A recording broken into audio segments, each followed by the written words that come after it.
kullu ummet İslam'da eğer din rüşt edecek o da Müslüman doğun 4 tat bilelikte gerek. Eğer sen birden bir bolmasa ösmeyesi. Bizim her gaytimizde zaman kabalına mesul. Gurrun Müslümansın üstüne. Men peygamberim Arap, istakal bana peygamberden geldi. Atamdan gelenak ya Türkmenden gelenak. Ya şetelle peygamberden geldi atamdan gelenak. Ya Türkmenin kadim Kızıl Doğani, Türkmenin Doğanı kadim ona. O da Sahih Buhari'nin hadisi şu. Kızıl halis giymani peygamberler erkeklere icazet vermeptir. Kızıl alani icazet veriptir. Adam onun kadim Türkmen ulemalar çöpte çalanda gelen adamı da şunu intikab ettir. Kurdun labası, kurdun kim kadime? İslam'da giyin giymek var. Beluç'ta da sağda öğlenir. Beluç'un başlı yani. Sünnet giyin giymek. Türkmen don sünnet şeriattan alıptırlar Müslüman. Bizim asli irtibatımız nere bilen? O Medine-i Nebi bilen, Resulullah bilen.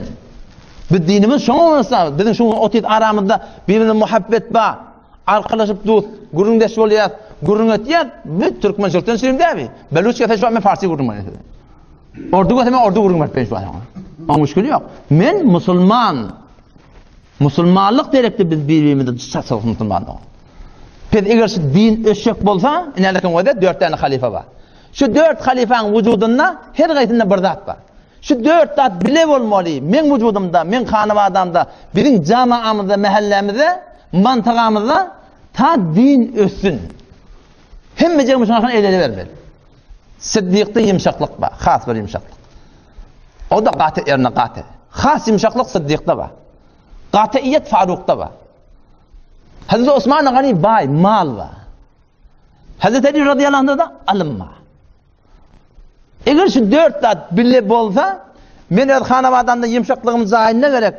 Oğluncığım namaz okuymasına qatılığım zahirine gerek. O oğlun o din, diyanet öğretmeni, ki menin namusum, mehrem namehremden hifazet bolmakla divar çekmekliğine. O şoňa meňdeş şeriatı men hanavadanda yürütmeni, ona mal gerek. O malın da bihut, bedgata, o hilafet şeriate serf bolmasylygyndan çürüm, ona da alım gerek Müslüman. Men hanavadanda şeýle, men mahallemde de şeýle, bizim mantagamızda şeýle. Yumşaklık gerek, aytmaklıkta, qatiiyet gerek, etmeklikte, harc etmeklikte mal gerek Müslümanda o. Şuna elele vermeli.